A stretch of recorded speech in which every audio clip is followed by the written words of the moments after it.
What up, everybody? Welcome to the Tuesday episode to the Road to 150. Week 1 fantasy football is currently over. We're on to week 2. We'll be talking about battle royales, some pick'ems, some redraft stuff, maybe even a minor update on our best ball, which at this point, who gives a crap? It's week 1 pass, right? Hope, how are you doing today? Doing good, Davis. I would say, football's back. I'm fired up. It's, I'm so excited. But man, it was kind of like a brutal first weekend.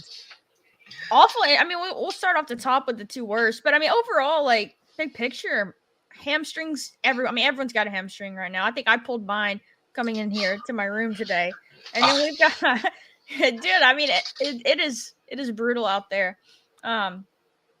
Obviously, look, J.K. Dobbins and Aaron Rodgers, same injury, takes them both down. It's just sad for the game. I just wanted to see what this Jets offense could be. Obviously, we love their weapons all across the board for different reasons. Their main guys, their backup guys. Just a pretty brutal start to the season. Hamstrings for Aaron Jones, Deontay Johnson, shocker. Injuries. I mean, I hate to start out so negative, but it was a sad day, I feel like. And this sloppy foot. I'm going to keep going. I'm going to keep pounding on this. Sloppy football. We had a disgusting game between Cleveland and Cincinnati. The awful Sunday night game. I just feel like a lot of the football was bad football this weekend. I don't know. I know a lot of people do the cliche. It's preseason week 4, and I feel like there's less, camp practice time and all that. But sorry for being long-winded and being negative. But yeah, what's your reaction to all that, all the injuries? First off, ouch! Everything sucks right now. Yeah, funny you say that. I actually have every Saints receiver. I think I'm above 8% on all of them, but Olave. I have Shaheed, Jawan, and Thomas, obviously pretty high, and of course 28% Derek Carr. But it just felt like you said sloppy. Sloppy. J.K. Dobbins is hurt. Akers probably spit in Sean McVay's cereal. This sucks. Damian Pierce was having a hard time. The RB dead zone shifted 2 rounds, and it feels exactly even worse. I don't even know how that makes any sense. It does. Aaron Rodgers being out kind of ruins a good chunk of my teams. A lot of my bets on Allen Lazard, Garrett Wilson, Tyler Conklin. I know everybody was at least in on one of those 3 guys, so that stings. Cole Hardman, even to an extent, I don't really have a ton of him, but he was a nice play. He didn't even play a snap last night, I think, which is crazy. It's just this was I feel like bad reporting, bad injuries, and I always pray for good football, even if I lose. But now I feel like I'm in a room for bad football. It just does not feel good right now. No, it doesn't, and really hated to see. I mean, the J.K. Dobbins especially. I mean, he was off to an awesome start. Was getting the usage we wanted to see. He had the touchdown. He looked good. And then we saw he would have had an amazing day. We saw Justice Hill get 2 goal line touchdowns. We saw Gus come in and get some work there. And I think that's going to be a pretty even split moving forward. But yeah, just a sad start to it. We'll get into some more takeaways here. But yeah, I mean, I think that kind of encapsulates the weekend we saw. As sad as it is. There were some fun games. We'll talk about your Dolphins. Got a big win versus the Chargers. That was a lot of fun, though. Surprising. I'll admit it. It's a little surprising. I thought we would take a little bit more hits and score a little bit less. But apparently, I said this before. It's I really don't think the secondary for the Chargers are really that good. J.C. Jackson was not it last year and he got hurt. Asante Samuels, etc. All these guys on this team are just fine. And they got exposed. They were getting exposed in camp. So I don't know how you don't get exposed against Tyreek, who's once again, like I said, like a top 5 receiver, if not better, in the league, and then Jalen Waddle, who could be argued as a top 12 to 20 receiver in the league, and a great coaching staff. If I was the Chargers fans, man, I'd be starting to GoFundMe for a new secondary because it was bad. It was bad. Fun game. Amazing game from Tyreek. Really makes me regret having 10 Tyreek teams and 24 whatever Cup teams right now. So it feels bad. We're not going to get into that at the moment. But yeah, overall, I want to hit on a couple specific players, kind of some overreactions and some takeaways from week 1. And we'll start with Calvin Ridley, right? Kind of the thesis we were some of people were buying in on all off season with, listen, this guy and Christian Kirk are not in the same class of player. And I think that really showed out in week one. I've got some stats here from Dwayne McFarland at Fantasy Life and the PFF as well. 97% route rate, 35% target share, 49% air yard share, 8 for 101 and one. Felt like he honestly could have had a bigger day because he had a lot of that production like the first few drives. So yeah, I mean Calvin Ridley giving exactly what I wanted because I chased him up in the second round. Obviously, I don't think like Kirk's gonna have 1 for 9 every week. There's probably gonna be weeks he, outscores Calvin Ridley. We can actually get to him. That's not now, but at some point in the BR talk, he's way down there buried. Christian Kirk is, and it could easily be his week this week in that type of contest. Um, but yeah, I mean, you can see much of Calvin Ridley. What you thought game one? I mean, it kind of lived up to the hype. I mean, I'm not a Calvin Ridley truther by any means. At least not when he was a Falcon. Not take it back. I always liked him. I just never liked he's the next every single player is the next Julio Jones, right? Oh, he's the next Julio Jones, and hated that. But I do think that Ridley was like a wide receiver 1B. Like in the worst case scenario, he's a 1B type level guy, which is beyond what Christian Kirk is, which is to me like a 2A guy, right? Yeah, like Calvin Ridley's just good. Like and to top it off, he has a good quarterback. Trevor Lawrence will make mistakes. He's only on his year, realistically his year 3, but realistically 2.5 because he played under junk.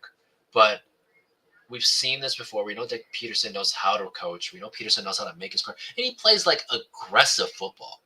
Very aggressive. Like Carson Wentz, man. Like don't forget, Carson Wentz was an MVP level running guy with like Nelson Aguilar and like 14 injuries later, Alshon Jeffries and Zach Ertz.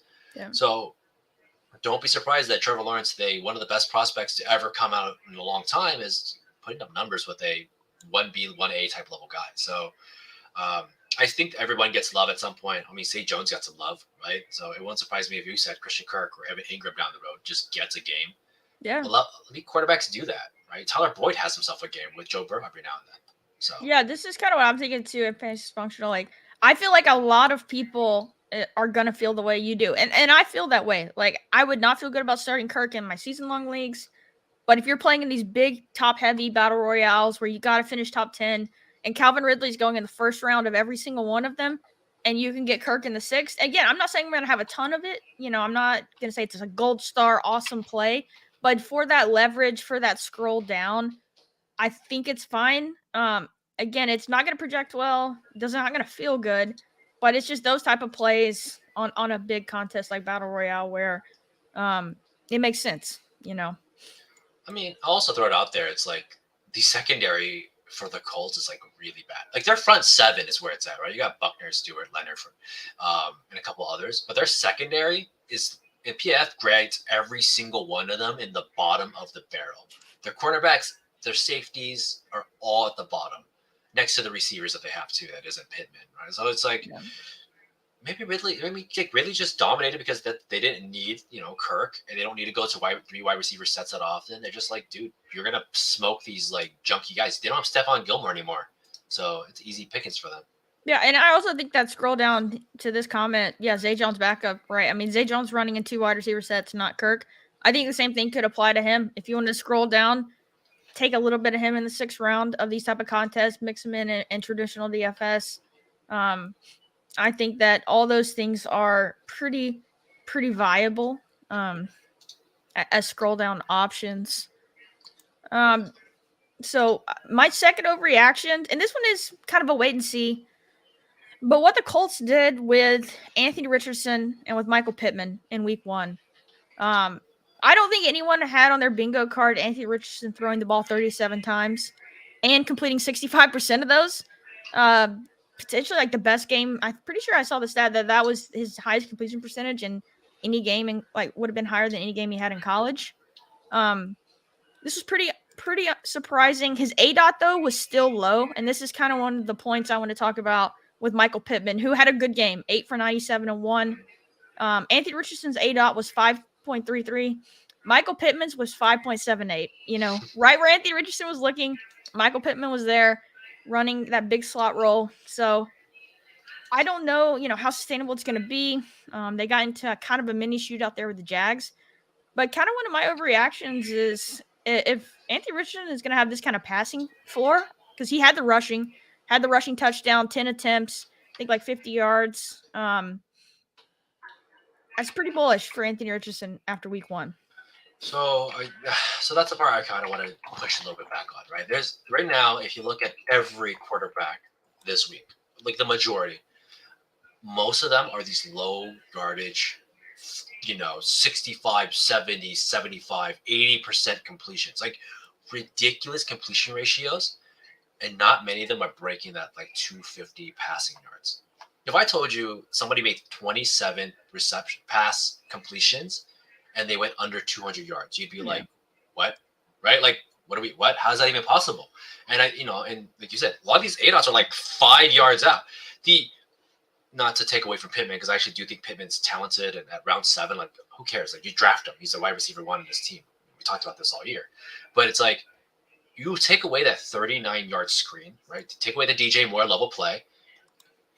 Andy Richardson falls into like 195 yards, right? Like he would go into the 190s, 180s. And I'm not, but that's part of the screen, these short pass games. I mean, Russell Wilson did 27 completions, got 177 yards. 45 of his yards were taken away from a pass interference call that could have went to him. It was like 2 or 3 pass interference calls that could have brought him to 220, 230. But like, there's and I know that Sam Sherman and others talked about this, and a couple others on the ship chase. It's like, dude, like there's a lot of dump offs right now. There's a lot of games that are going 70% ratio because they're not going to risk AR to learn to make mistakes. You don't want like look what Josh Allen just did yesterday, out there like slinging it with one eye open, cross body, doing a front flip. I swear, I think he did a front flip in one of his passes. I'm sure he did. Just making these like really awful mistakes. These guys are going to do it. It is smart. It's smart football. You dink and dunk, and you run, and you grind the ball. Now, without a running back, probably harder to grind the ball for the Colts. So, but I think, props to Anthony Richardson. He threw the ball a ton. Yeah, I mean, 21 points in his debut, threw it a ton, had, 10 rushes on the ground, 41 yards, scored a rushing touchdown. Like, one rushing, in week one, if we're gonna overreact to something, I think this was a pretty bullish outcome for Anthony Richardson. I don't think we're gonna see it every week, but Pittman too. Like he had 11 targets, 8 for 97 and 1. Like it just seems like he is his, obvious first read on every play. He's running the short routes that Anthony Richardson's comfortable throwing right now.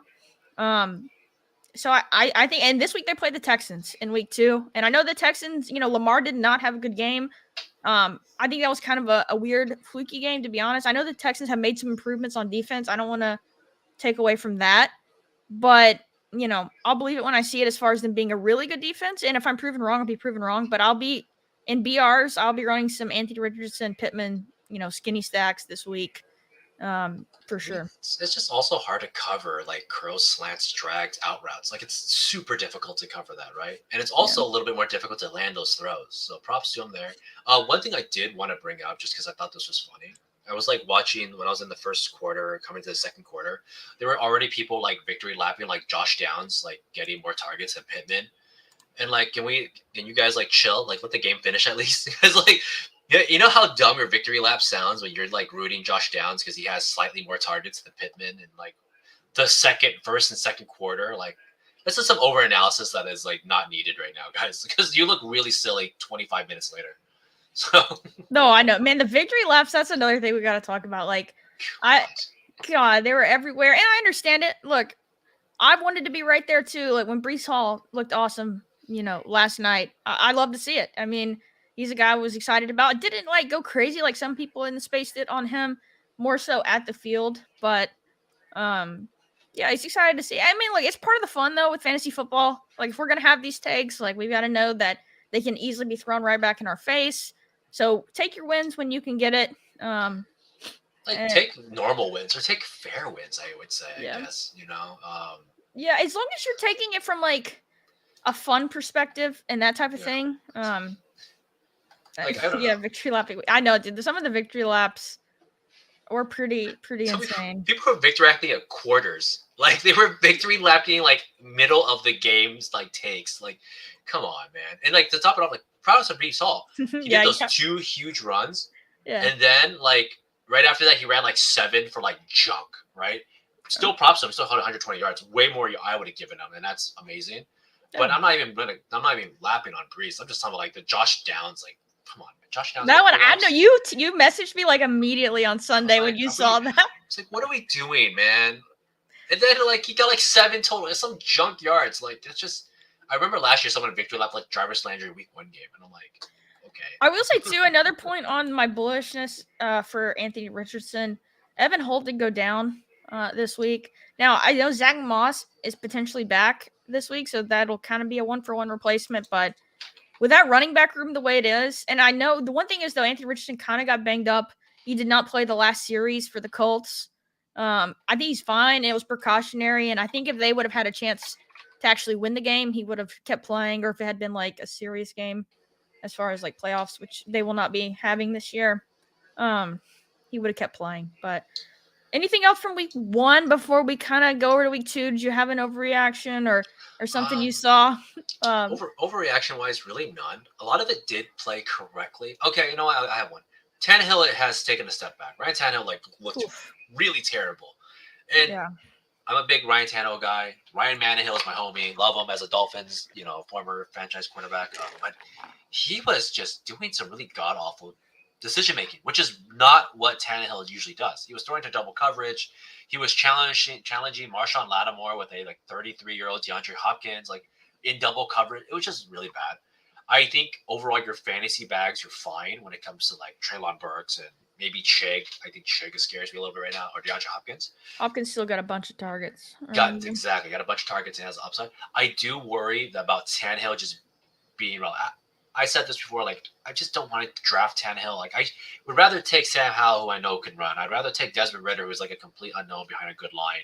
I'd rather go higher up and take Matthew Stafford or take like Derek Carr or any of those other guys as my third quarterback than like Tannehill. And I think he like really proved me right when he was throwing into double coverages. Right? It's one thing to just like, hey, the guys don't get open, but it's like when you're making just bad choices, I think I get to lap you on that one kind of thing. The Falcons are going to be like one of the most tilting teams in fantasy. You mentioned kind of them with Ridder. Like he looked just god awful. He didn't have to do anything. I mean, they had that game in control pretty much the whole time. But how dare you talk about Ridder like that? He had 83.5% completion ratio. and none of it to Drake London, his awesome stud young receiver. Pitts actually had a couple nice catches. I know it wasn't fantasy relevant. But the Bijan Algier thing, let's get a take on that. I know this was kind of a topic, we got into it a little bit. We weren't worried too much, but man, that was a tough split there between Bijan and Algier. And I'm afraid that's what we're going to see. And CPAT didn't even play. And I think he's still going to mix in a little bit. I'm a little worried. Should I be this worried? Should I not? I think that's bad to be worried. I do think that like it sucks just for one thing and one thing only is that you're losing a little bit of upside. But the other day, like Bijan's good, right? Like he showed up, he was good. Still, but... He was above 5 yards, like YPCs. He caught a receiving touchdown. They, what they're doing. They're playing. I hate this, but they're playing smart football. They're just saying like, hey, dude, win games at least. Yeah, we're gonna win games. We're gonna do smart moves.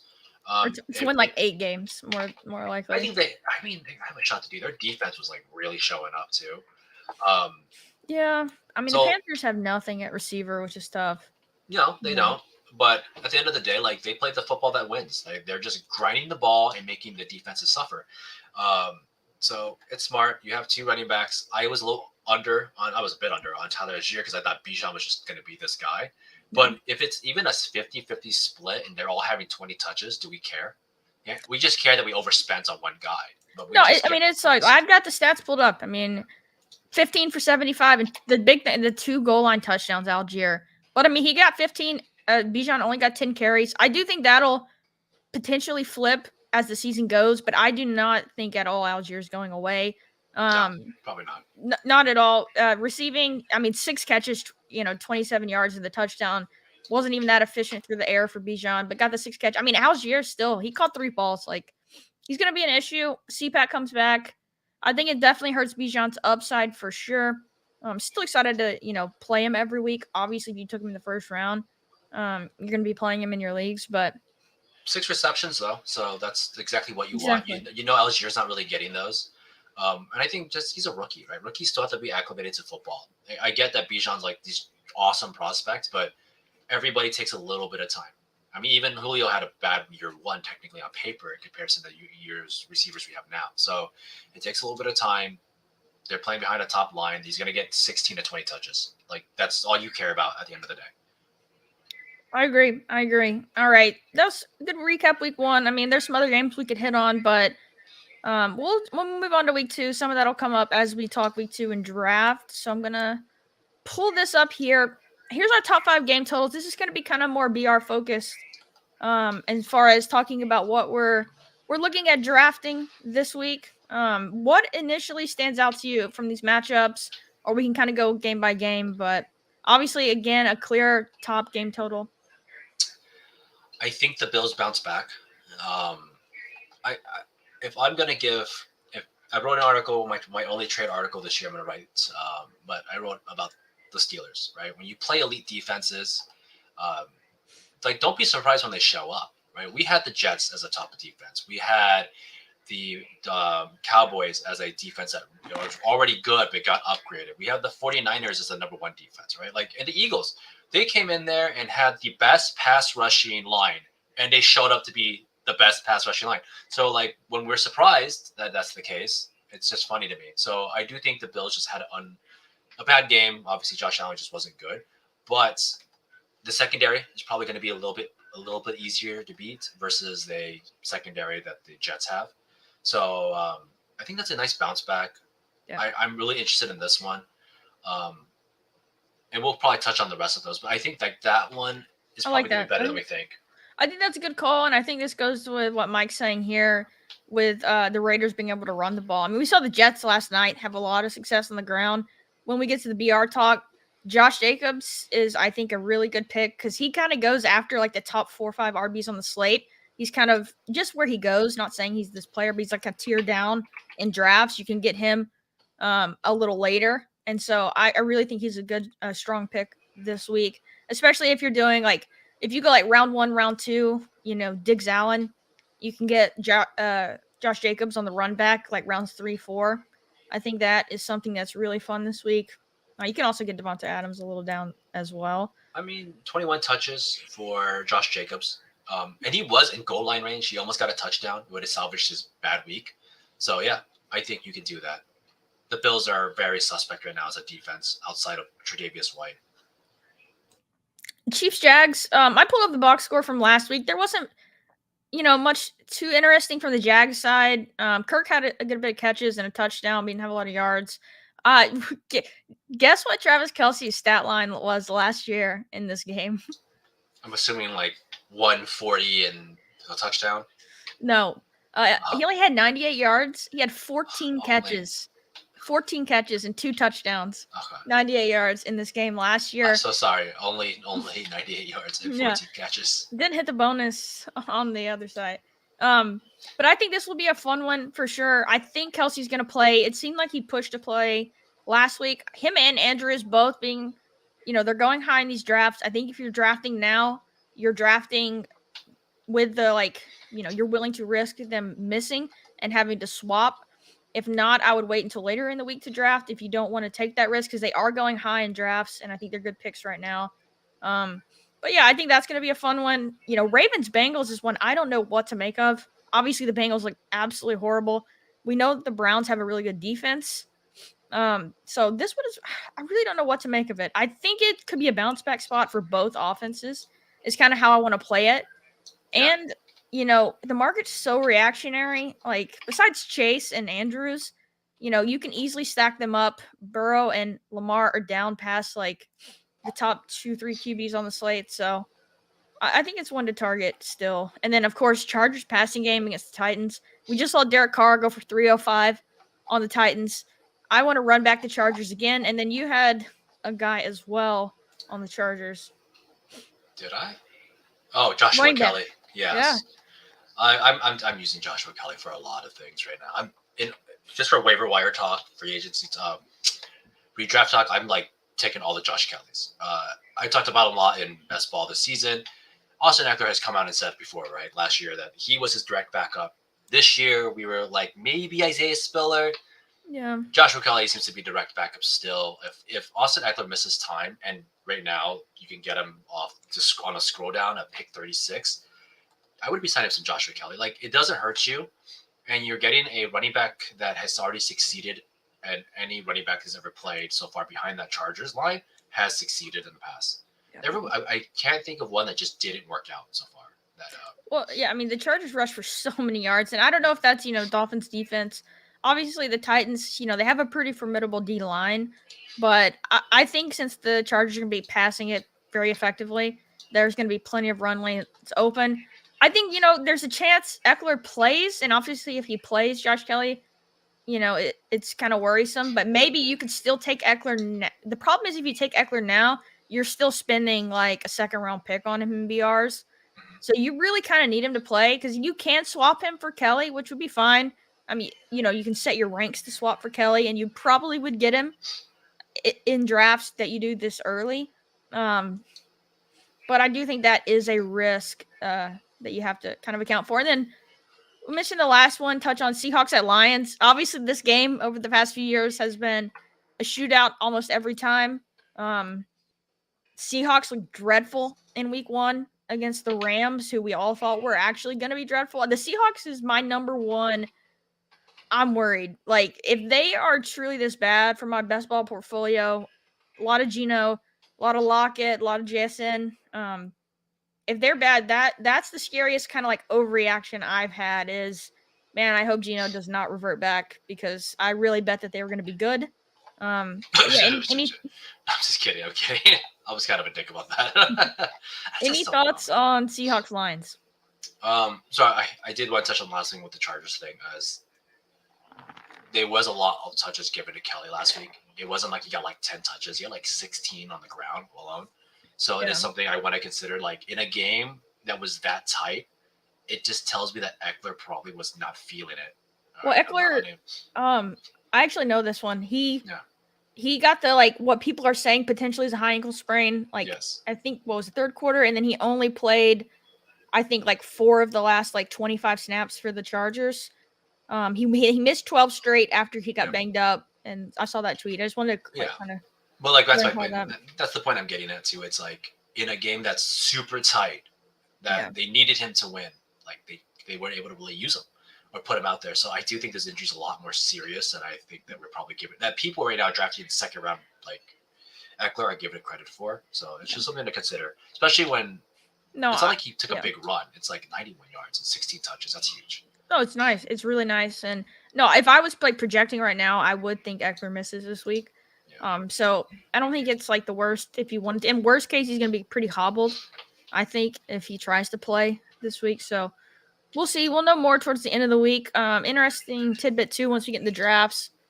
You go ahead. Oh yeah, for Seahawks Lions. Game. Yeah, so your free Seahawks Lions. I'm taking JSN, man. I like it. I think JSN's going to be like this. Like I'm not a Geno guy. I'm just not. I do think it's hard. I see these journeyman quarterbacks come in and like put up. We have it a lot. Ryan Fitzpatrick's done it. Case Keenum's done it. Matt Castle's done it. Like these guys come in and just like randomly put up, and then they get paid, and then they don't do anything, right? And I don't think Geno is that bad, but I think expectations are a little too high for this guy. I think that's fair. That's a worry I have after week 1. But JSN is like elite. Right, he's an elite receiver. Tyler Lockett's concussion protocol right now. We saw what happened last year after Tua got his injury. Like Lockett has a serious history of concussions. He's probably not coming back this week. I think he might miss as well. And JSN and Metcalf wills up. I'm taking all the JSN if I could. It's going to be a fun play. I think JSN's going to do work. He's going against a Lions that obviously likes to throw the ball, even with lesser receivers. They threw the ball all last week. They're willing to do it against the Chiefs. They're going to be willing to do it against the Seahawks. And the Seahawks run D was stronger than given credit for. I know everyone's talking about Kyron Williams and how great he did, but his yards per carry were still under 4. Yeah. So it was like they were stuffing at the end of the day. So I think the Lions will recognize. I think the Lions recognize that a little bit. They're just gonna smoke through the air. I agree. I agree. All right, let's transition to actually getting into some picks. We're gonna start this week with our pick'em slip. We built one last week. That was a winner. Woo! That was nice. We ended up hitting 4 out of 5 on it. Last week we had Christian. Well, we hit 4 out of 4 because Christian Watson obviously got ruled out, so he did not count for us. But we built one this week. I'll go ahead and talk through my two and the reason I brought them to the table. Um, Again, we talked a lot about Michael Pittman, 57 and a half receiving yards. I mean, he's very much Anthony Richardson's first read against the Texans. Really like this one again. Gonna kind of ride that, and see if it is something that plays out to where this ends up like a 70 and a half in 2 weeks. I could see that a lot. And so I kind of want to get in on this one, I think, before it could potentially rise if he still gets this amount of targets in a fairly good matchup. And the Darren Waller, like pouring down rain, awful Daniel Jones against an elite defense. He had 36 yards and 6 targets, I think. So this, it's there. Now going against the Cardinals defense, who did look pretty decent against the Commanders against Sam Howell, but I believe in Dable and I believe in the reason they brought Waller in. So that was kind of the two I'm bringing to the table on the pick'em this week. I mean, I like both of those, right? Obviously, I agree with you on both those play picks. I think it's good. One thing I will say is that just to get mathematical for like someone like Pittman, who I believe is a 7 reception guy, maybe not for high yardage, but even if his A dot is 5 yards, he's taking it for 5, probably running 5. So like even if you assume he's getting 6 to 7 catches at a 5.7 A dot, and he runs 5, he's gonna get that 70 yards. It's like I feel like he would have to realistically just catch the ball and fall down and do nothing to not hit these numbers. Yeah. So I think that's going to be very doable. He is the best receiver on his team, and it's not relatively close. I get it. Pierce, blah, blah, blah. Yeah. They're not the same as Pittman. They take away from Pittman, but not enough to make Pittman not like irrelevant. So easily, I'll take that all day. He did this all last year, almost 100 receptions. It doesn't change for me. Darren Waller, best player on his team. Next to Saquon. Yeah. That's it. First Cardinals. yeah, right. Against Cardinals, that so. My two picks. I picked kickers last week. It becomes your special. Going back to the kickers. Kickers are people too, man. Especially when they win us money, right? Like that's what we're doing. We're picking kickers because they're people. They can possibly win us some money, and that's where I'm at. So, Greg Joseph. Sorry, not Greg Joseph, but Jake Elliott and Greg Joseph are facing off. I kind of like both of these guys, but I want to take Jake Elliott. This goes back to the inclement weather. So if you look at Jalen Hurts' total numbers, it was like 170 passing yards, very overall kind of pukish pass attempts. Goddard was the one who really suffered this, but it doesn't matter because like they're playing in the rain against a Bill Belichick defense. Bill Belichick can take 12 guys off the street, 11 guys off the street, and make a relevant defense. We've seen this, right? Malcolm Butler. We always need J.C. Jackson. Like these guys go out and ball out. And he did this with like 32-year-old safeties and linebackers for such a long time. So I think Minnesota, not even remotely close to anything they're going to put up there. Yeah. Minnesota had a hard time with Baker Mayfield. Like, what are we doing, right? Yeah. So like 63 yards, no problem. I think 5 receptions easily for Devontae. I called the Devontae Smith touchdown. I was saying, hey, you guy gets red zone looks. Guess who got the red zone look? Devontae Smith. 63 yards, no problem against a crappy defense. Jake Elliott, 2 field goals. I think this game is probably going to be semi-high scoring. And then you throw in the fact that I think the short week might make this kind of suck a little bit because we know primetime Kirk is really, really bad. Yeah. But and that's kind of why I swung on Jake. I think 2 field goals, not a problem. I think they just grind the ball, get down the field, just kick it in. Yeah, I'm a little worried about the field goals just because I think the Eagles can be scoring a lot of touchdowns in this game against that Vikings defense. That's the only thing that's got me worried about that one. But it is Thursday night. Sometimes those games are more sluggish than, when you have a full week off to prepare. So I definitely think that could make some sense too. I mean, I also have the fact that like even if they score too much, like at some point, and we saw this last year, like you just start scoring and then you're so far ahead that you don't even have to go for 7 anymore. You're just getting 3s. Yeah, So I think that they could get happens. conservative if Yeah. um and then we're gonna ride the high on Calvin Ridley again. I think he gets featured just like he did this last week. 72 and a half. I think he could easily go for 100 again in this game. And kind of just want to ride that momentum with Calvin Ridley another week. So that was the one we kind of came together on. Not as much like as far as like there is for the Thursday night. Everything else is more right now. Lamar's got a couple. There'll be a lot more options later on in the week.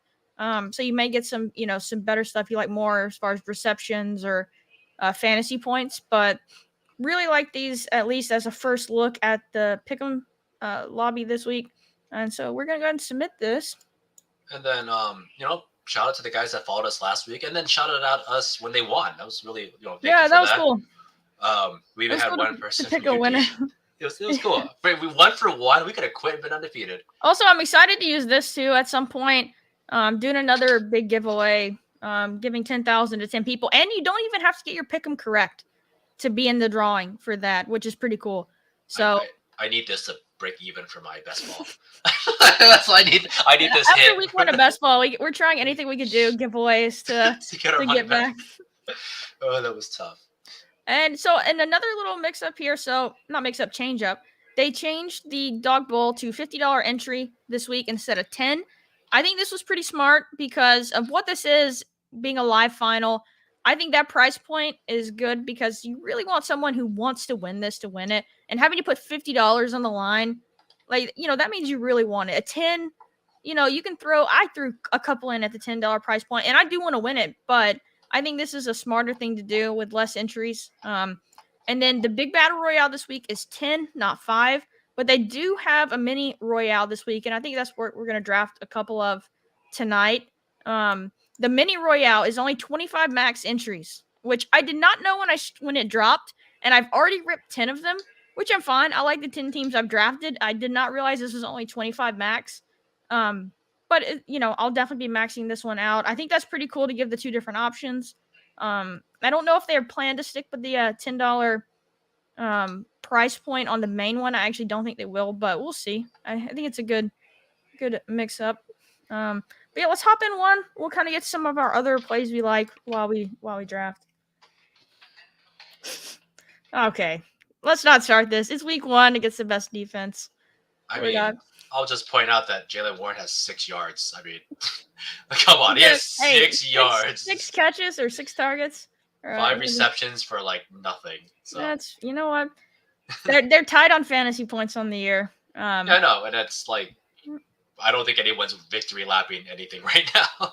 No, not yet. Not from either side of that one. It's tough both ways. Unless you took one in the 3rd round, though. I took the 3rd, 4th.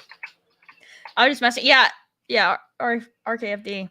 $50 price point makes a ton of sense on the dog bowl. Dale's already ripped 19 minis. Yeah, I'm gonna get to 25. Watching the fill rate, I don't know if we'll get a second one, just because the main battle royale is feeling a tiny bit slower. But there are a lot of offerings right now, and after Thursday night football, just give him a hard time. Trust me. I know. We all do. Like, hey, it's part of the fun of fantasy football is takes and stuff. So I do think that like Najee just gets hate like just so much for no reason. Like I can think of a lot of bad players just right now that they're just taking it. All right. Yeah, he had a tough one. What do we want to do here? Got the 4 kind of stud receivers. Got some running backs. I kind of want to push into our Ridley take and just take Ridley. Ridley too. I like it. That will be some different builds come out of that. I feel like pushing into him. I really don't like. I feel like that was just fun. Ridley's going off, and then we will mix with our buy-ins. With our pick. Other week 2 is going to be kind of interesting. I'm kind of a little scared. Week 2 is going to be. Week 1 has been pretty rough.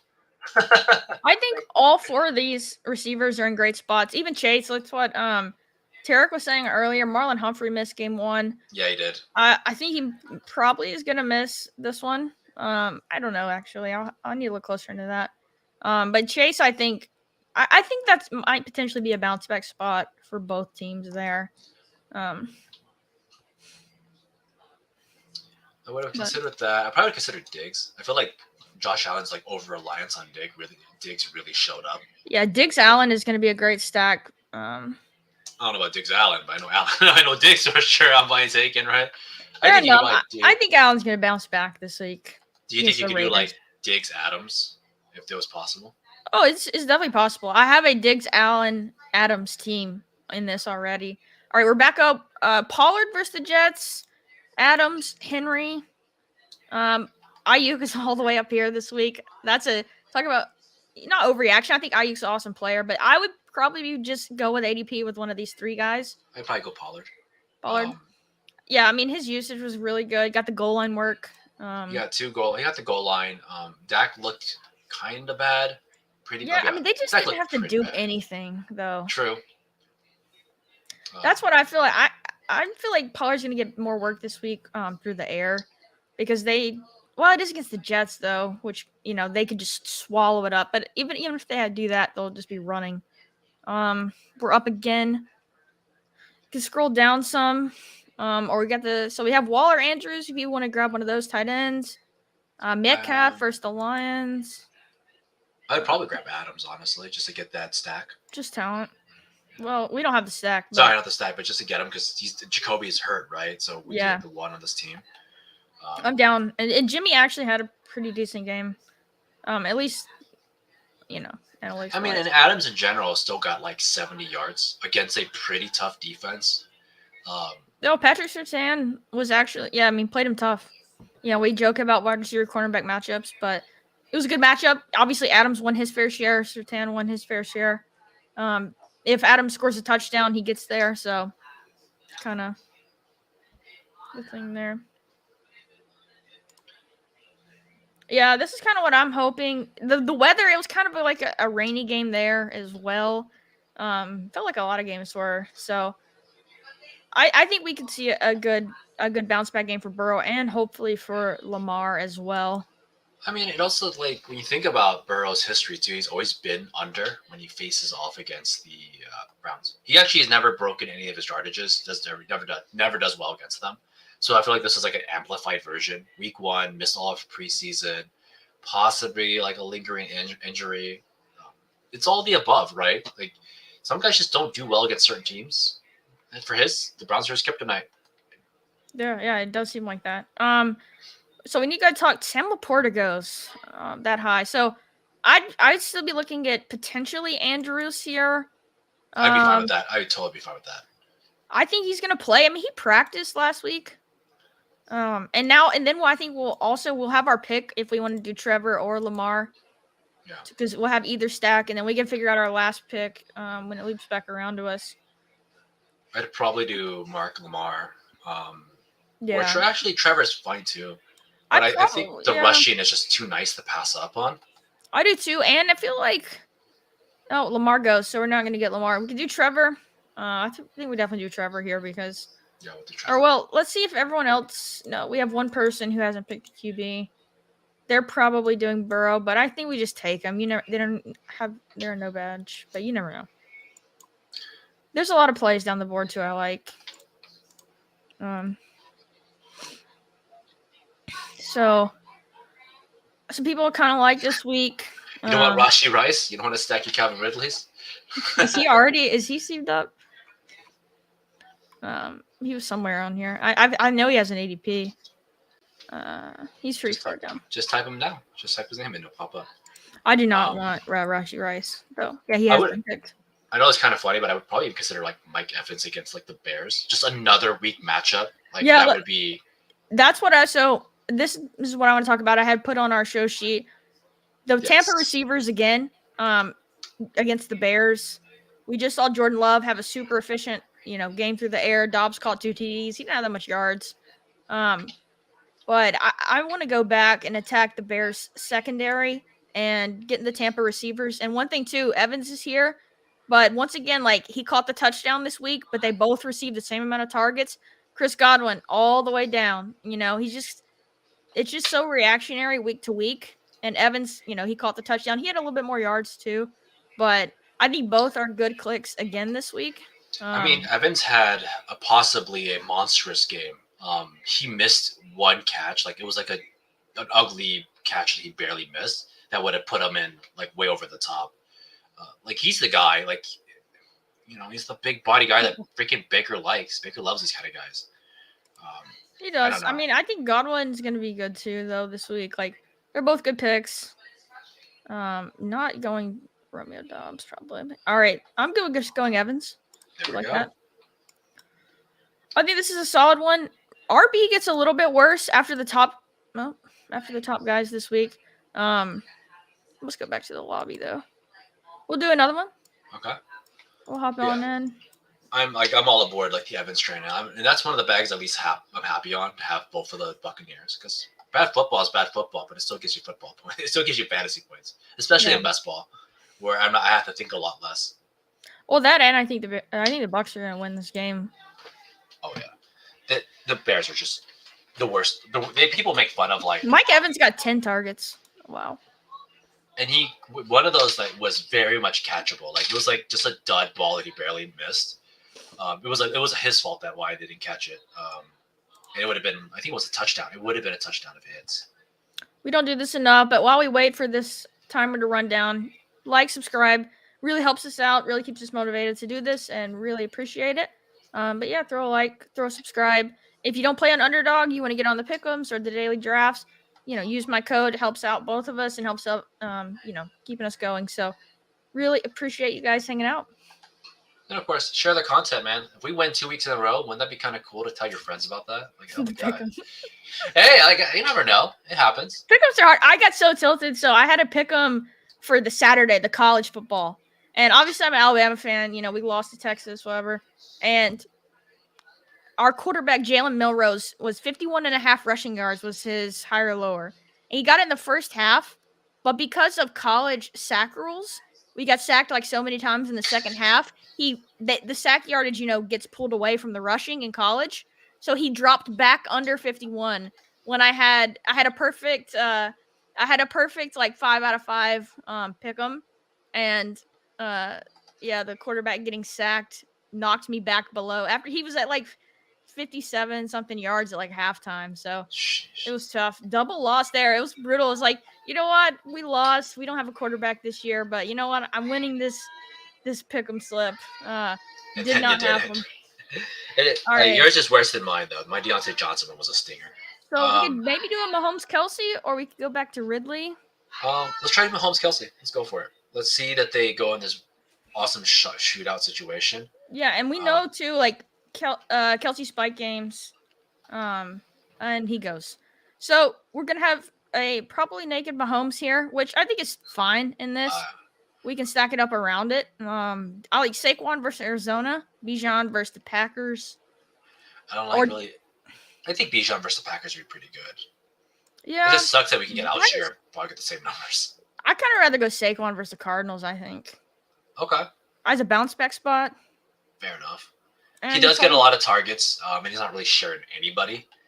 I mean, I'm not fading Bijan this week, but I do think the Packers are a much better defense, and then with that split, which maybe with them being a better defense, they need Bijan's, being more dynamic. I was actually going to say the other side is that they're probably a much better offense. Therefore, they're going to need to like just really gas pedal that down. That's fair. Because the Panthers, we talked about those. Panthers defense is like pretty stout coming into the season. Derek Brown, he looks really good. They have JC Howard. Yeah, they have like some guys. They have some dudes on that team. But their offense was just like not the team that I'm really into. My rookie hate was very strong, and I feel good about it right now. In this spot too, I'm very fine running naked Mahomes. Obviously, look, we're fading Kelsey now on this team. It does suck if he plays. But last week, Mahomes got there with 20 points, and none of his weapons really got there from like a BR perspective. So it can happen. He can get there, and Kelsey can only score like 12 and not be the guy you needed, or we could make it up for that with a tight end. So I think I don't see having the force in it. I mean, we could do an MVS, as a deep shot. Maybe it's the 1 week he gets 20, or Rice, but I'm totally fine not stacking Mahomes. I would probably just go naked. I'd run it naked to stack the other games. Who did 49ers get this week? They got what, the Rams? Rams defense is pretty bad, but they did well yesterday. Yeah, we got. I mean, Debo's down Sunday. here. Ayuk, CD versus the Jets. Sauce. We still get. I mean, we could go Andrews again. Do Kittle. What do you like Um, here? A receiver. I was kind of hoping Keenan would make it back to us, or we don't have to. I mean, we can push receiver and do Andrews. I mean, we could try. Would you? I mean, I'm fine running Ayuk. I think like No, there's I was no. thinking like we could run CD. I think CD is like pretty Mhm. good, but against the Jets, it's tough though. But All right, we're going with him. yeah, Bet on yeah, talent. Talent can get there yeah. versus any matchup. I also I just mean, think that's the like same thing. Like Garrett Wilson is down here as well. We can just do the mini of those receivers, and like, yeah. it's probably gonna be a gross bad game. But like, what if it is the random shootout and someone doesn't have it paired? I think CD's like usage is like really really good, even in a It bad is. situation. Like Yeah. he gets what 75 yards and like 4 catches, and if he would have got that touchdown, then with the extra like 20 yards, he's like great, right? Who do we like here? We're running out of time. Oh shoot, let you pick it. Ayuk, Debo, Andrews. Ayuk it is. Yeah, we'll go Ayuk. He's You still can in a great forget about the matchup. turn so quick. Yeah. Yeah, ripped quickly on us. Would you pick up Puka against Ayuk? No. What? I mean, Come he got 15 target. I might. I don't see myself going there a lot though in these. I think Gabe's a fun kind of slightly down the board pick versus the Raiders. You know, I mean, it could just be randomly be his 30-point game, right? Like Yeah.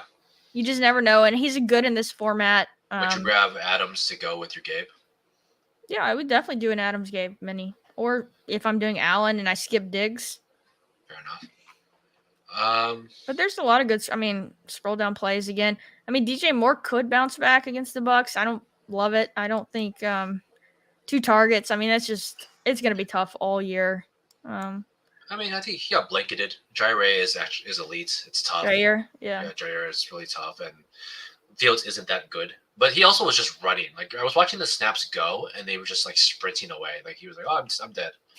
He was like, "I'm gonna die now." Like it was pretty blatant. So we're almost on the clock. I would say go Hopkins.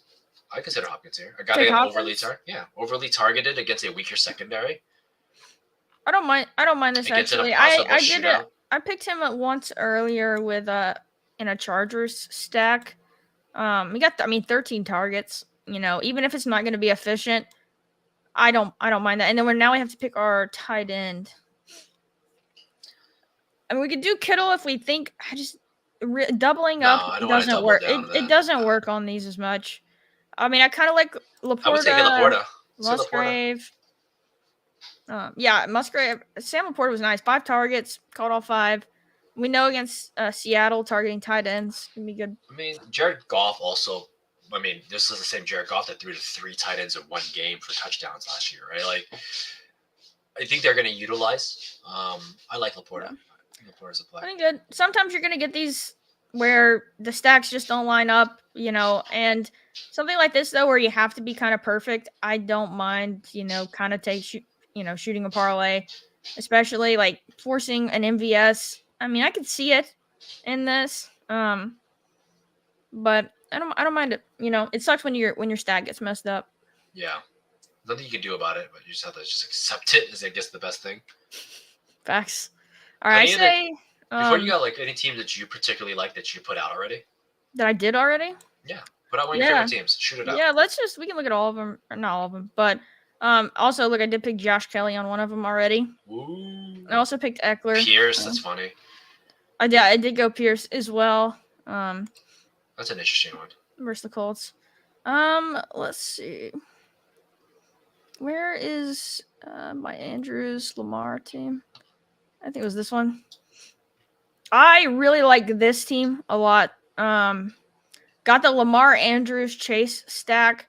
Got Saquon and Josh Jacobs on this one. Get that projectable volume. And then Godwin for the Tampa receivers. Okay. This is probably like one of my favorite ones I've done. Also, this is the one we just did. Let's see. It's projected 46 points. It's interesting. No, I'm kidding. Dude, my lowest scoring puppy team was legitimately like 45 total points. It was insane. I took 0 in the flex. Like it was one of the wildest teams. Not 0, but it was like 3. Might as well be 0, right? Yeah. I mean, we talked about this. It's like people talk like the consistency is not really a thing, but when you have to play 14 weeks coming into there, like it's if you take a negative game, you take a bad week like 50 points, it is very tough to dig that way out because you're out of. There's a good chance you have to play for second place. This is also a build. I talked about it earlier. Got the Anthony Richardson, the Pittman, then with CMC, ETN, Keenan, That's and a fun team. Travis Kelsey. I think this is a fun one. I like this team here. And then this was another Lamar Andrews, but I got the number 1 pick, so I have CMC Pollard as well on it, and then Keenan, and I did Higgins as the Cincinnati piece on it. I really like this one. So the Lamar Andrews stack being so easy to get this week, and I really do think it's because they kind of like busted out, this week. Yeah. And some of the elite QBs like just didn't get there. And Fields, that's what I wanted to touch on real quick. I mean, he's like the QB 12 or something on the week right now. And we just know that. I mean, he had 59 rushing yards. He looked awful, and a lot of like the film analysis on him was terrible. But from fantasy, like we know what he can do. If he can just have an average day passing against the Bucks, he could be the number 1 QB easily. And we know what he can do rushing. So it's just the market sometimes in these BRs is so reactionary. We see Ayuk Puka way high, Fields just buried. I'd kind of like not throw out what we saw because that's dumb. Every sample matters, but kind of take a step back and look at some of these situations where you may see inefficiencies with players, and not worry too much of what you saw in week 1 is definitely what's going to happen. So I think that's a good point, but I was going to point like over reliance on certain stat lines. So one thing I wanted to point out was we had talked about it earlier with Trevor Lawrence, Kirk Cousins, and Russell Wilson, like these guys that had like high ratio completion percentages, but like kind of junky yardage. Not terrible yardage by any means. Like they're still pretty good, but they didn't finish on the upper end. People always kind of relate these quarterbacks of like, oh well, he's not a top 5 guy, so that means I'm not getting good stats out of him. And I think that's like far from the truth, right? Kirk Cousins finishes like quarterback 12 or 11 or something on this week, and he like had one of the best wide receivers this week without a touchdown. Yeah. Russell Wilson doesn't even break 200 yards, but he throws 2 touchdowns. Like touchdowns matter so much. I'd rather have my quarterback throw junk yardage of under 250 and less. But if I knew he was getting 2 to 3 touchdowns a week, I would want my receivers to be on his team. I want efficient throwing guys, and that's what we sign up for. I think when we rely on Daniel Jones, Justin Fields to be like, what if he runs 100 yards? Well, if he doesn't, right? Like then he's just really, really bad. You take away AR's like rushing touchdown, it goes to a running back. He goes from 20 points to like 14. But like, not say that that's a thing we should not avoid, but I think over reliance on it, right? I built a lot of 2 quarterback teams relying on those guys. So I think it's kind of good to just be like, good football, guys that throw 2 touchdowns and 200 yards adds up down the road. So it really does. Yeah. Because you have skill positions that need to score. Yeah, Jordan Love could be a good pick. The Falcons did look pretty decent on defense, but the Panthers are going to be pretty bad this year.